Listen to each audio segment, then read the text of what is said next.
Hey everybody, Jay Barrino here, welcome back. Thanks for joining me for some more Metroid Prime 2 Echoes. We're making our way through Agon Wastes, making good progress. And we also dove into Dark Agon Wastes for the first time in the last video. And we ended up here, which lets us out right here in the main plaza of Agon. And now we have double jump and the Amber Translator module. So where we came out from the portal might have been a little more efficient to just go the other way back to the mining station where we met the space pirates for the first time. Though I do like to come out this way. It feels like it's a nice circle. You hit the save station. We can get the map. And we can get a couple upgrades as well. So I think it all kind of fits together pretty well.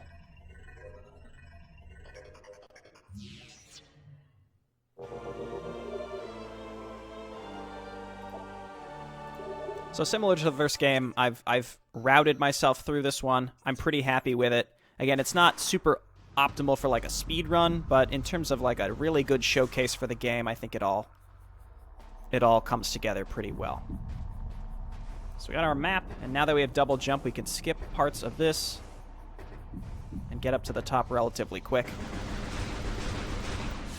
We also can scan this projector now. Saving Ether. Ether's planetary energy supply reached a critical stage. If left unchecked, the energy would expire, bringing an end to this world. Our greatest minds devised a way to preserve and regulate the remaining planetary energy. The energy controllers.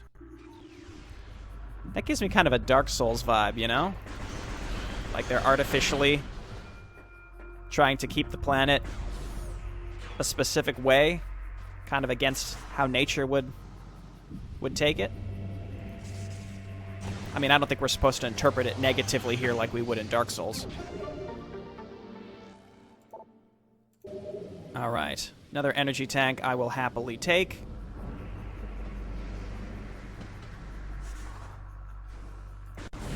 And now we're going to be going into the Space Pirate base.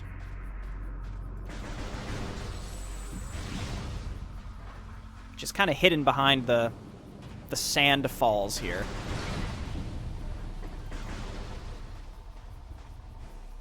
Alright, don't do it, Lumites. Just don't.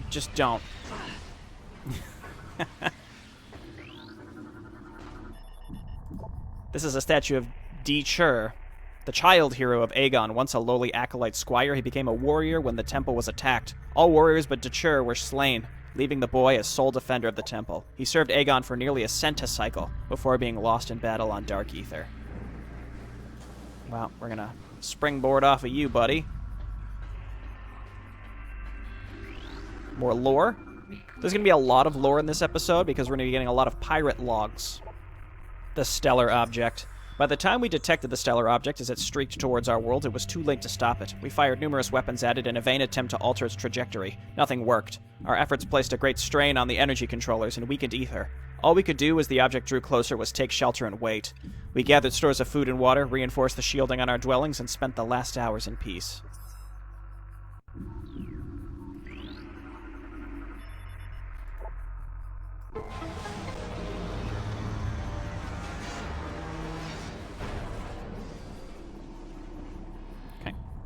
So now we've opened a new way.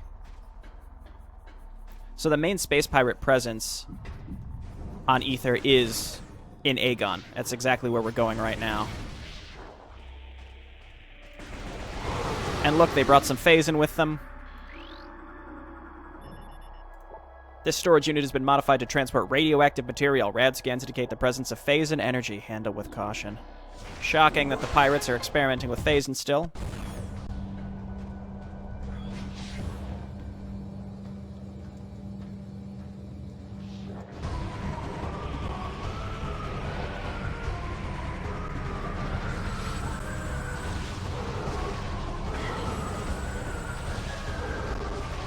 Ooh, good jump.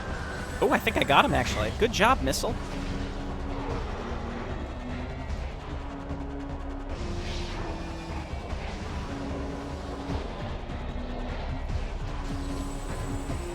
Trying to do a little juking here so that we don't just let them hit us, but it's kind of hard to avoid the shots.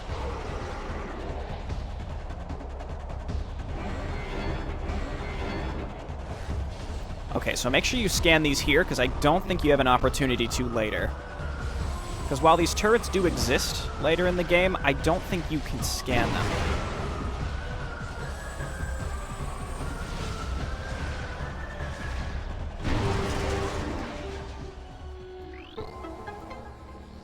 I guess let's scan around. It looks like there have been other battles that have been taking place here for a while. Harness wind power. Those spider ball tracks we can't use yet. They're red because they're scannable, but because we don't have the spider ball right now, it wouldn't register as actual logbook research. Similar to the first game, you need the technology for it to actually become logbook research. There's a new door up there. We can't get through it, so we have to go on the floor.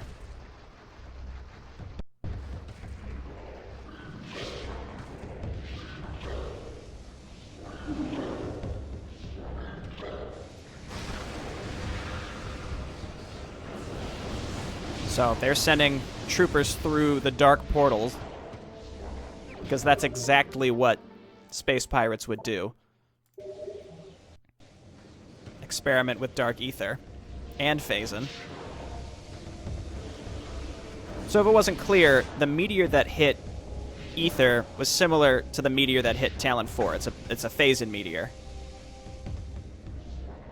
And that's what actively split the planet. So it's because of phazon that the planet split at all.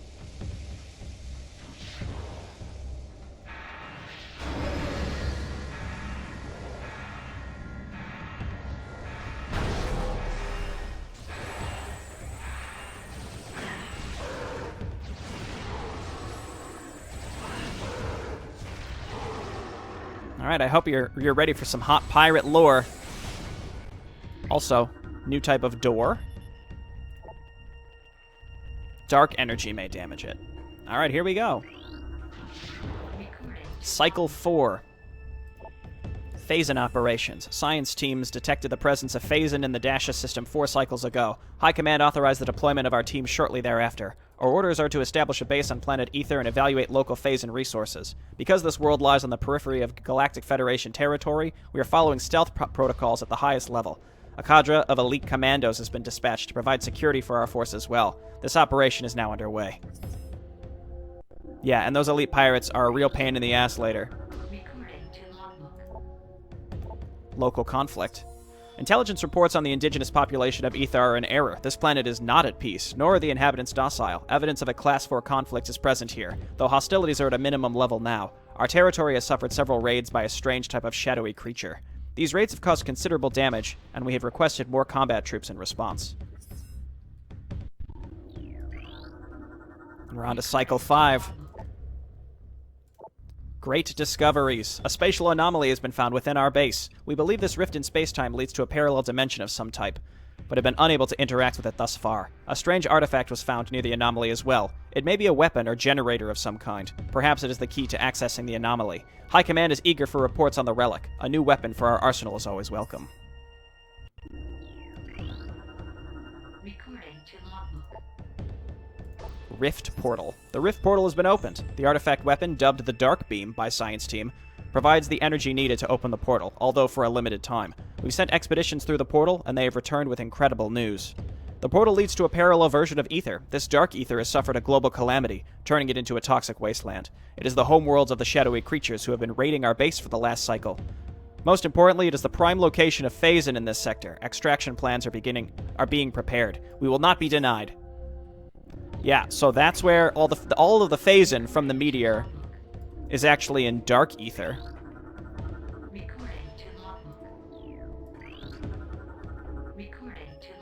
Alright, into Cycle 6, Phazon Raids.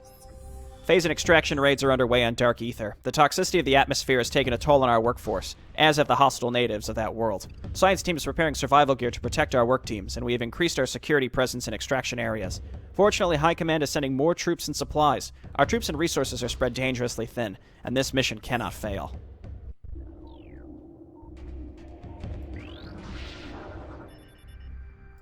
Okay, so we need to find a way to power that. And there are more pirate scans here. Like, these aren't actual logs. These don't go into the log. So again, as I'm going through, you can read these if you'd like. I'll read the lore aloud. So of course they've brought Metroids with them. They're saying that they were low on Phazon. They need to go to Dark Ether to collect it, and they're using the Metroids that they brought from Talon Overworld, or Talon 4 rather, to power their base. So the Metroids are acting as power supply. We can go through and check all these. Why not? Unable to bypass Space Pirate security. Portal control access denied. So they're using the artifact that they found, which is the Dark Beam. It's called Dark Beam, so you can imagine what's going to happen eventually when we find said Dark Beam. So that log right there was basically the Space Pirates acknowledging that the Galactic Federation followed them down here. So the Space Pirates seemed like they've been here for much longer. And then the Galactic Federation only found them because they were on patrol and they found a supply ship that was coming in.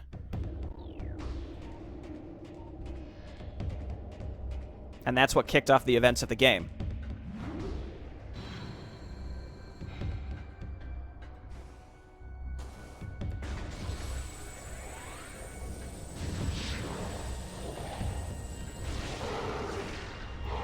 No, you're not going to hop away from me. And another door. Light energy may damage it. So you're probably going to get a sense of what type of weapons we're going to be getting here pretty soon. Datanet has been compromised. The Hunter has hacked our datanet. All of our secrets are now hers. She cannot be allowed to escape. Terminator on site. Good luck, buddies. The Dark Hunter has breached the Metroid production facility. Protect Phazon supply at all costs. Death to the Dark Hunter. Glory to the Space Pirates. Like, I almost feel bad for them to an extent. Like, they've got me murdering them.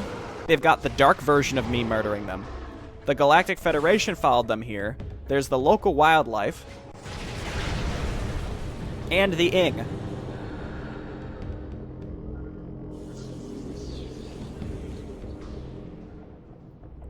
Alright, so we have no way to get through here right now.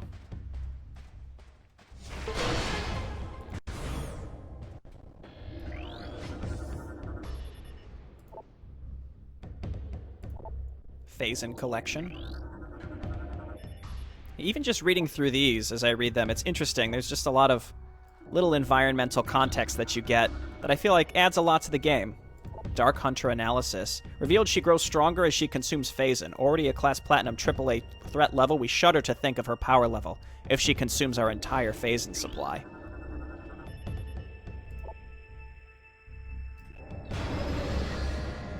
So we can't follow Dark Samus directly, but we can open the blast door and make our way deeper into the pirate base.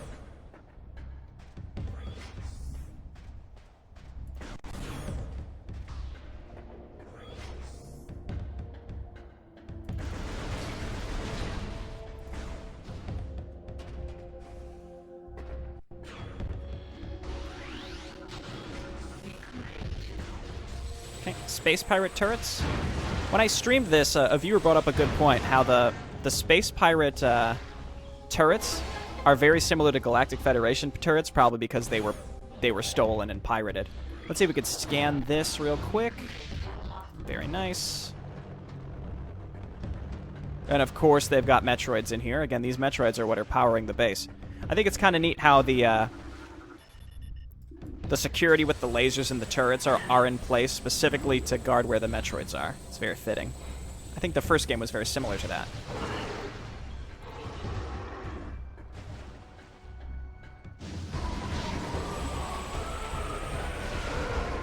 Don't hop away. Ah, he got blocked by his own crates.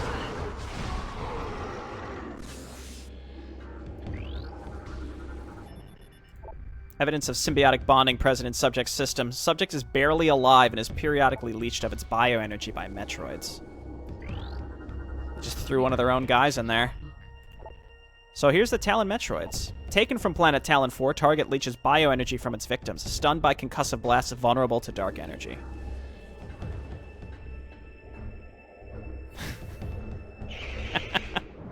That's great.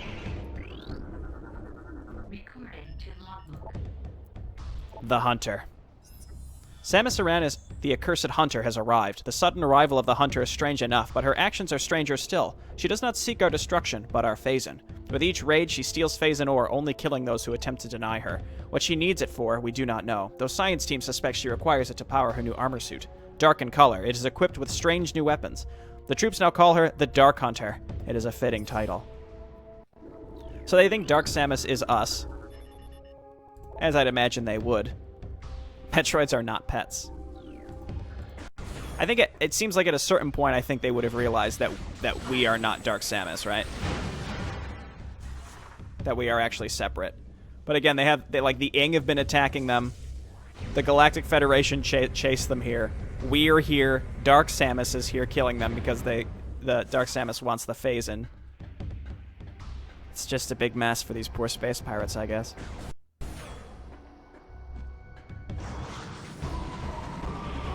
Okay. And of course we got some flying pirates. They're a lot more agile in this game, so I typically just spam missiles. Trying to hit them with any sort of charge beam is painful, so we'll just do things that way.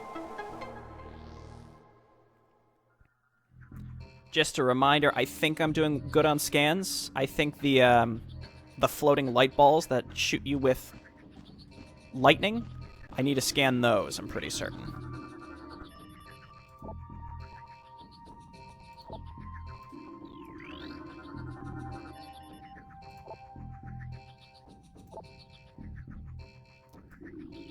Mass Metroid breeding. Doesn't seem like a smart thing.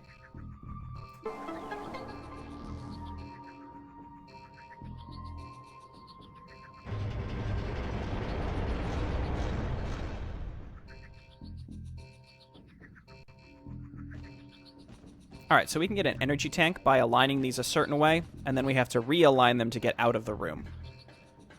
So, it's actually quite easy to get the energy tank later with an upgrade, but I'm just going to get it now. Early energy tanks in this game are just very important.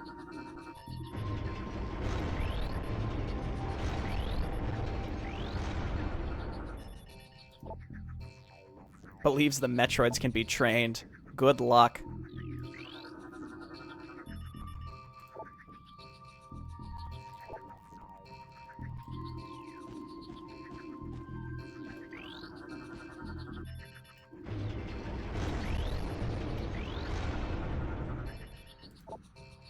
Three Metroids have been stolen.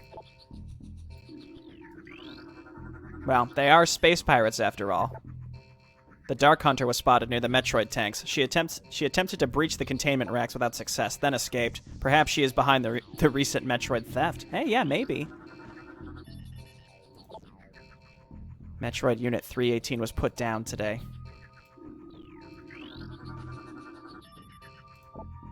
Okay, so that should be most of our pirate terminal scans. You know, if you're someone who's interested in those, I hope you enjoyed reading about them. They're probably all in a wiki somewhere also. Well, I don't know about the normal scans. I'm sure the actual logbook scans are on a wiki somewhere. Alright, cool. And yeah, I'll go out of my way to get some energy tanks, even though it's not super optimal. Okay, so now let's just realign these. Relatively simple to do.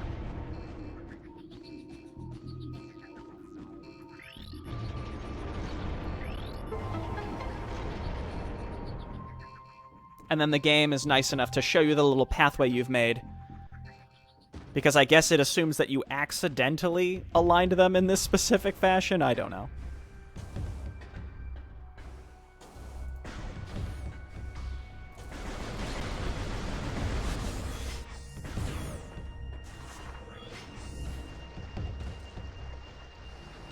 Whoop.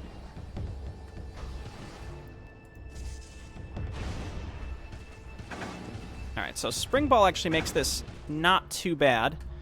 In the original game, you didn't have Spring Ball.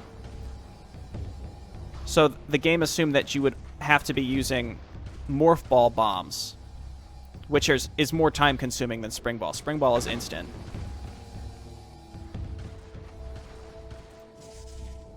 Tried to rush a little bit there and just got zapped a couple times, but whatever saves time.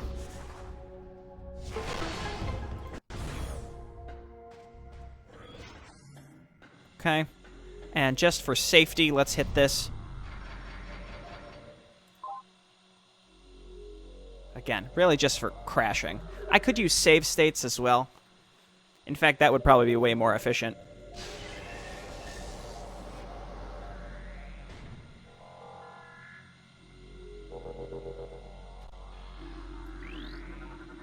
Recording to Logbook. Security breach.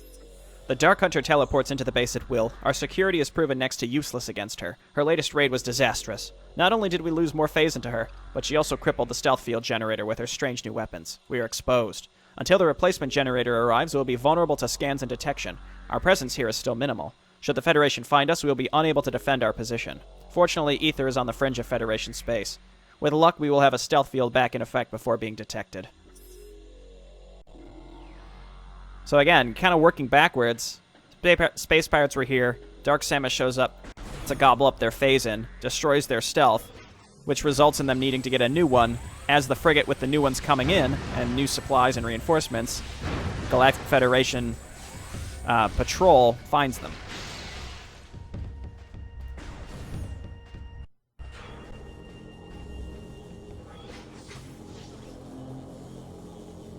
All right.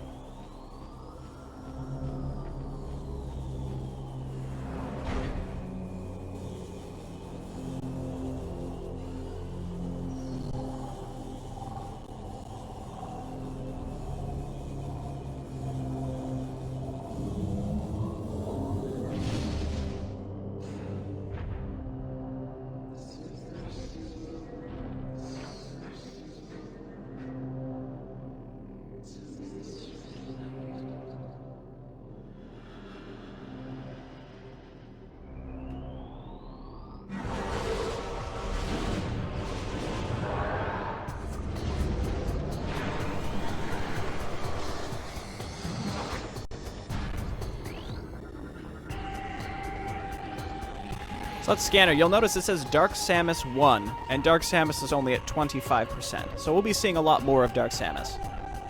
Phase-empowered entity. Powerful distance attacks. Phase and energy shield repels all weapons. Wait until it is down to attack. Avoid close contact with target. Scans indicate the presence of Phazon in your genetic material within this entity. She wears a version of the Varia suit, altered and augmented by the Phazon within her. Primary weapons include the missile launcher and a scattershot variant of the power beam. Boost and jump abilities are superior to yours. The ability to generate phase and energy shields is also present. Woo! Don't crash, game. So we can hit her with missiles sometimes. She tends to dodge the missiles or put up a shield like that. Also, if she gets close enough, she'll use that same thing.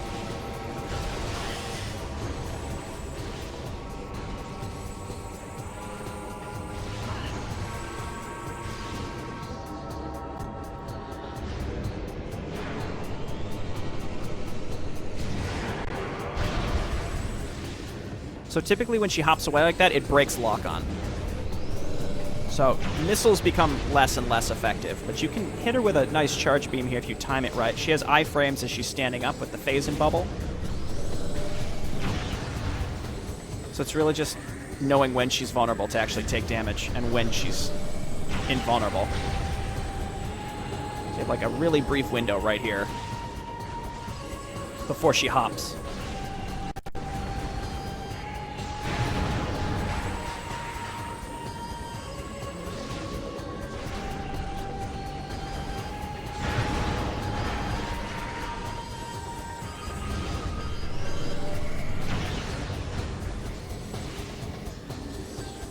If she wouldn't have bonked there, we would have been in better shape.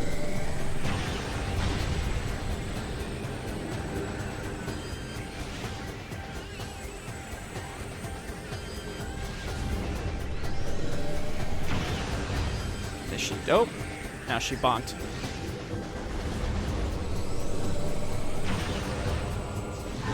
There we go.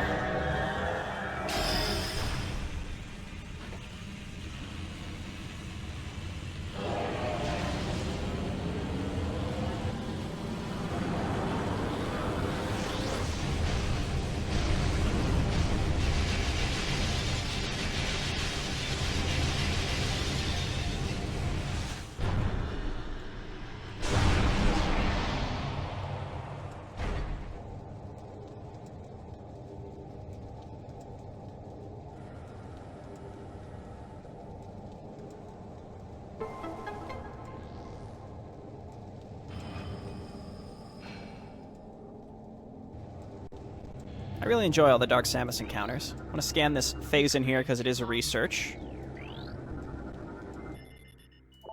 This is a standard Kellium energy reactor converted by the space pirates to process phase-in energy. And that's why Dark Samus is here, just trying to gobble it up. Recording to Logbook. Shadow War. The local war has escalated in intensity. The Shadowlings from Dark Ether have launched an offensive. The assault seems focused on a central network of buildings atop a mountain. A base, perhaps. Strangely, this attack coincides with a rise in planetary instability. Perhaps these shadow creatures are using a new weapons system. The Shadowlings must believe us to be foes, for they have hit our base numerous times as well. We're holding, but attrition is taking its toll on our troops and resources. Reinforcements are en route. We can only wait and defend what is ours. Here we go.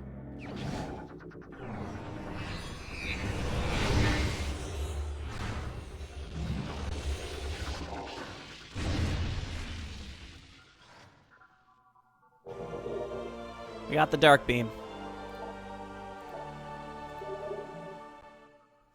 So you can probably imagine what the next beam we're going to get is. Now we can open this thing. I don't think this is actually research. It's not. And now we can open these doors.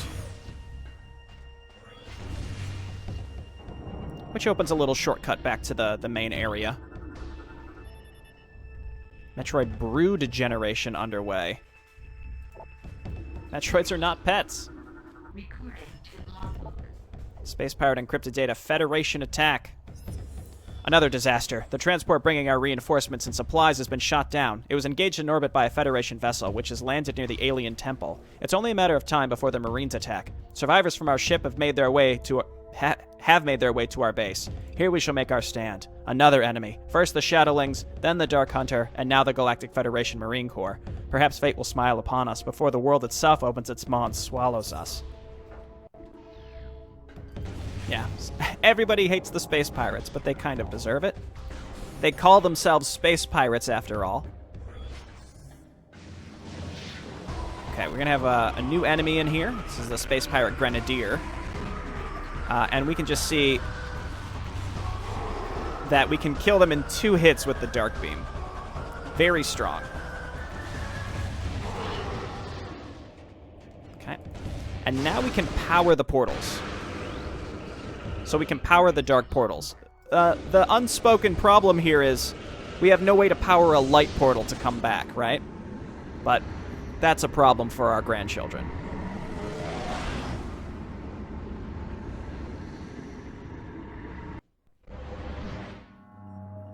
Okay, so we're in a new part of Dark Agon Wastes. The Space Pirates have not fared too well.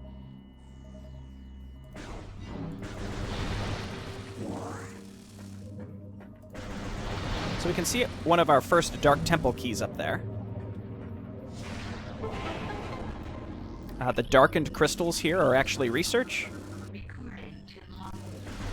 But then we can clean them off with the power beam, and I'm going to purposefully target one of the beacons here. So we got a nullified crystal and a nullified beacon. Then we have to target this. Just a lot of research to get here. I'm just going to ignore enemies at this point. I just don't see much of a point. The Ing warriors are so tanky, and as you can imagine, the Dark Beam is not very effective at all versus them. 40% of all logbook scans. Cool.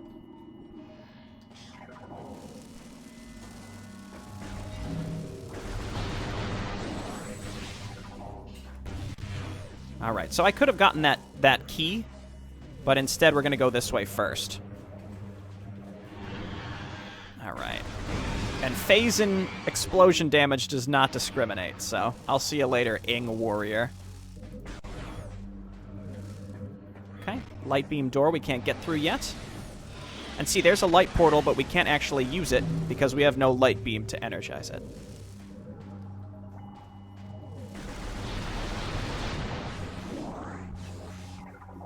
Okay, so let's shoot this, and now we can scan it because it didn't go into the ground.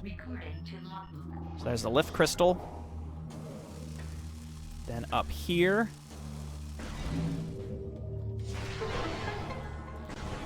So we're really on just a dark key hunt. I'm gonna, again, hit the save station. I just want to have some place that I could retreat to if the game crashes. And this is as good as any.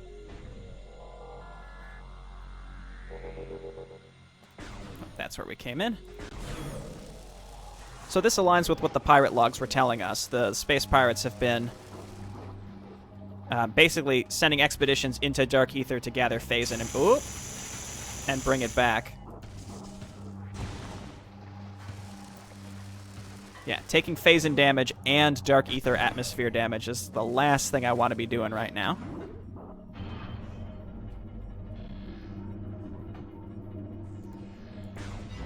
So this is one of the Phazon sites where they've been gathering from, as you can probably imagine.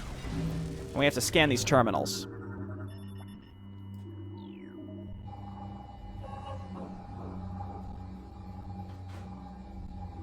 Okay, let's go up.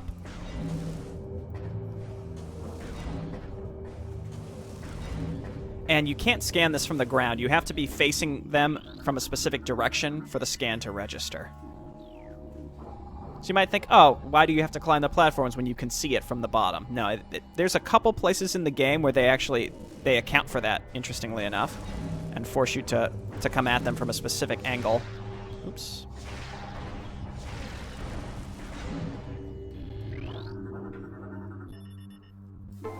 There we go. So now we are able to proceed. Again, we're really just looking to get... There are 3 Dark Temple keys. One of them is right by the temple itself. I could have gotten it earlier, but I just chose not to, because we're going to be going back there later anyway when we fight the boss. Likely in the next video. Scan these. Ing Claw. Interestingly enough, these Lumites are the same Lumites in Light Ether. They're not a separate new scan.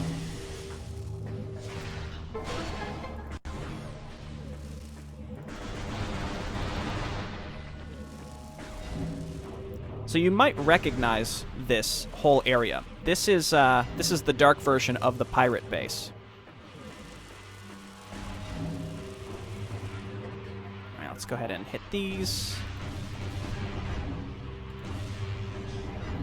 And then I guess I should make an effort to kill a lot of these because they would knock me off, I think, if I didn't take them out while I was trying to jump.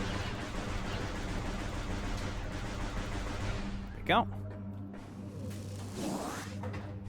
Can hear an upgrade in this room, but we're not going to be able to get that for much, much, much later.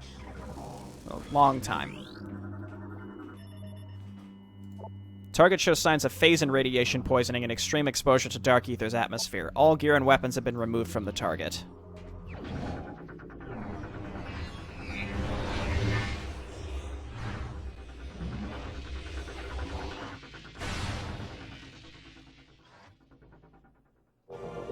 Cool. So now we got the light beam. You get the dark and the light beam like one right after the other, as opposed to very spread out in the game, and that's because how you refill their ammunition, they're dependent on each other. So one thing I didn't bring up when I picked up the dark beam is, yes, there is indeed ammunition for these weapons. Make sure to scan this. It's the only place you can, and then you immediately kill them.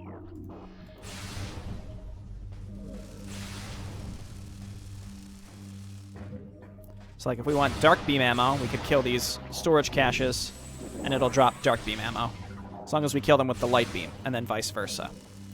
One thing we can also do is we can supercharge the beacons and the crystals now. We could do the same thing here.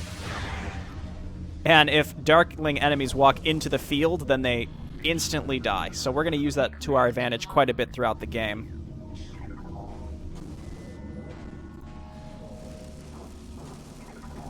Okay, so we can grab our key now, finally. So we've scanned normal, nullified, and energized beacons and crystals, I'm pretty certain at this point. I guess we could do the same thing in here. Just to, again, we can instant kill these enemies so long as they're standing. Sometimes they'll just jump into it as well, if you're lucky.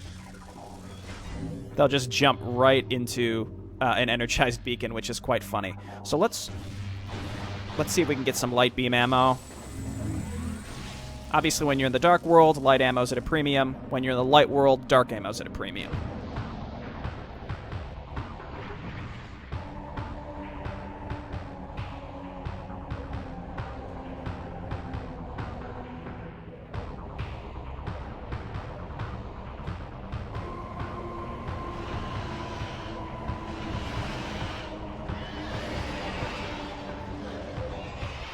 Okay. Before this fight is over, I have to ensure that I scan the door. Because the door lock is its own scan here.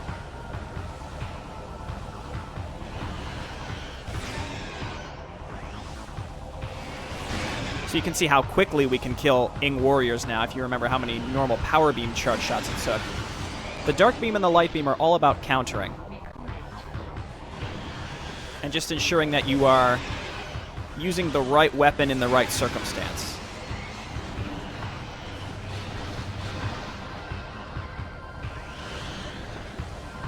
Alright. Hey, light beam ammo, come on. It's like stuck in the wall. So the light beam ammo is kind of like a shotgun when you charge it up. It shoots multiple pieces to it. But if you're locked on, they all home in. If you're not locked in, though, again, it functions basically like a shotgun. You might end up wasting some shots.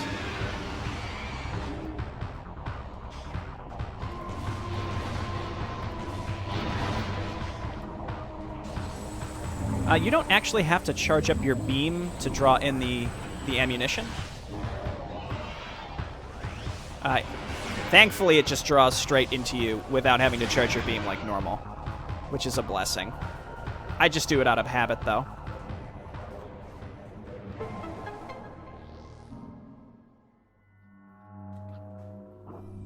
Alright.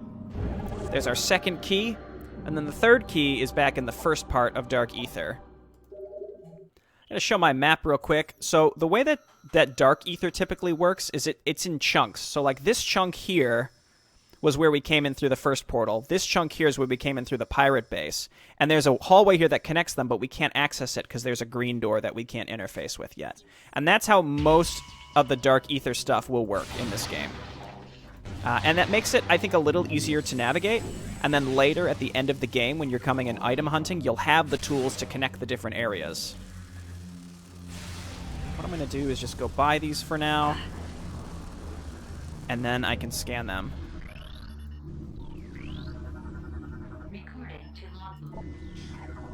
I think we just need the power beam to make these retract.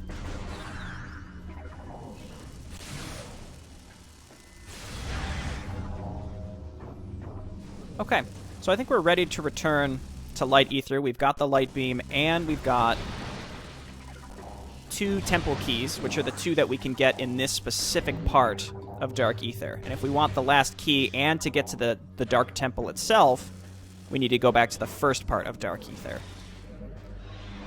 And now that we have the light beam, we can go through the light portal that was over here. Because there's no Luminoth-built portal that we can just scan and activate.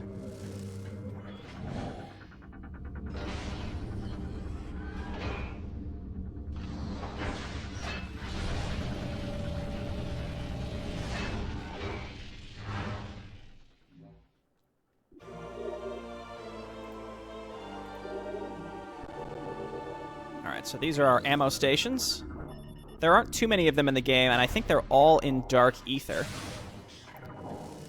But they'll refill our beam ammo and then also our missiles. And eventually power bombs. So we can do this.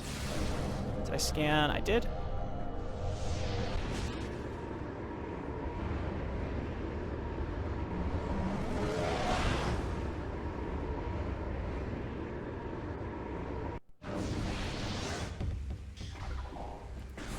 Cool.